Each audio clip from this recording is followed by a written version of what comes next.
Assalamualaikum warahmatullahi wabarakatuh. Bertemu lagi bersama saya Gaiza Zahira Sofa dengan NIM 6320594 dari kelas 633A11. Pada pertemuan 6 ini saya akan menjelaskan tentang manajemen persediaan. Yang pertama, pengertian persediaan. Persediaan merupakan bagian dari model kerja yang tertanam dalam bahan baku, barang setengah jadi, maupun berupa barang jadi. Jadi tergantung industrinya. Persediaan merupakan elemen model kerja yang selalu berputar, di mana secara terus-menerus mengalami perubahan. Perusahaan yang bagus berarti persediaannya berputar. Apabila persediaannya tidak berputar, berarti perusahaan sudah tidak beroperasi. Misalnya, persediaan awal berupa bahan baku, lalu diolah menjadi barang setengah jadi, kemudian menjadi barang jadi dan siap untuk dijual. Itulah definisi berputar dan mengalami perubahan. Perubahan sendiri berarti penyusutan persediaan. Persediaan atau inventory. Artinya, jumlah persediaan paling besar dibanding dengan model kerja lainnya.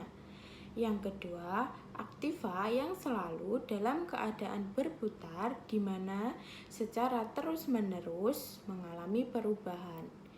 Yang ketiga, tingkat likuiditasnya paling rendah. Yang kedua, macam-macam persediaan. Yang untuk pertama, yaitu perusahaan dagang. Dalam perusahaan dagang tersedia persediaan barang dagangan. Dan yang kedua, untuk perusahaan industri. Perusahaan industri menyediakan persediaan bahan baku, persediaan barang dalam proses, dan persediaan barang jadi. Faktor penentu besarnya persediaan. Di sini dikhususkan untuk persediaan bahan baku. Yang pertama yaitu lead time. Lead time berarti lamanya masa tunggu bahan yang dipesan yang akan datang. Yang kedua, frekuensi penggunaan bahan selama satu periode. Yang ketiga, jumlah dana yang tersedia. Dan yang terakhir, daya tahan bahan persediaan. Biaya persediaan optimal. Dalam pengelolaan persediaan bahan baku, terdapat dua jenis biaya.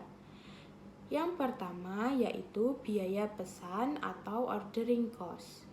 Biaya pesan atau ordering cost berarti semua biaya yang dikeluarkan dalam proses pemesanan suatu barang. Dalam biaya pesan ini bersifat variabel atau berubah-ubah. Misalnya, kita mengorder suatu barang dari e-commerce, contohnya Tokopedia. Pasti dalam pesanan tersebut terdapat ongkos kirim.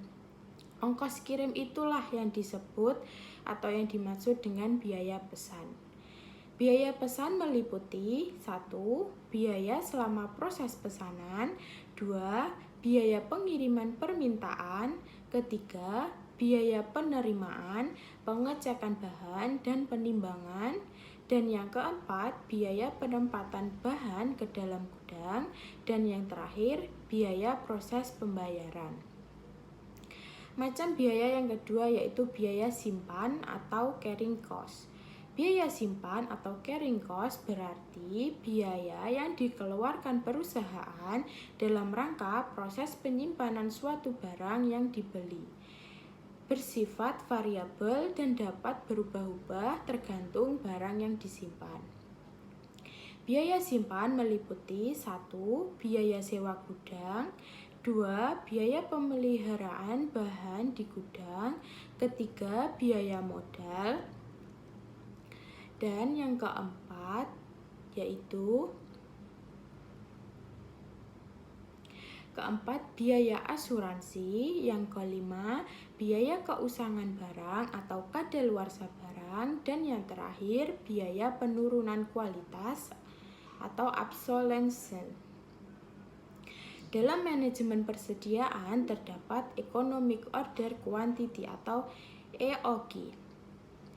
Economic Order Quantity atau EOQ berarti metode yang digunakan untuk menentukan jumlah pembelian bahan baku yang ekonomis atau jumlah kuantitas barang yang dapat diperoleh dengan biaya minimal atau jumlah pembelian yang optimal.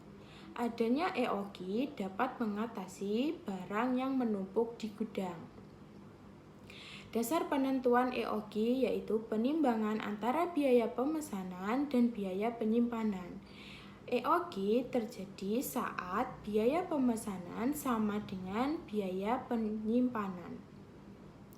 Rumus dari EOQ sendiri yaitu akar 2 dikali R dikali S dibagi P dikali I, yang berarti R jumlah dalam unit yang dibutuhkan selama satu periode atau 1 tahun, S biaya pesanan setiap kali pesan, P harga pembelian per unit yang dibayar, I biaya penyimpanan dan pemeliharaan di gudang. Biasanya dinyatakan dalam persentase dari nilai rata-rata dalam rupiah dari nilai persediaan.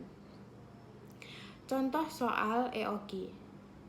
Biaya penyimpanan dan pemeliharaan di gudang adalah 40% dari nilai persediaan di gudang. Biaya pesanan adalah 15 juta rupiah setiap kali pesanan. Jumlah material yang dibutuhkan selama setahun sebanyak 1.200 unit dengan harga 1 juta rupiah per unitnya. Hitunglah EOQ-nya. Tinggal kita masukkan ke dalam rumus EOQ, yaitu akar 2 dikali 1.200 unit dikali 15 juta dibagi 1 juta dikali 0,40. Kenapa 0,40? Karena 40% kita desimalkan. Hasilnya akar 90.000 sama dengan 300 unit. Artinya, apabila kita mengorder atau memesan 1.200 unit dalam sekali order, kita harus memesan 300 unit dalam sekali order. Untuk mencapai 1.200 unit dalam setahun, kita membutuhkan 4 kali order atau 4 kali pesan barang tersebut. Sekian penjelasan dari saya. Apabila saya ada salah kurangnya, saya mohon maaf. Wassalamualaikum warahmatullahi wabarakatuh.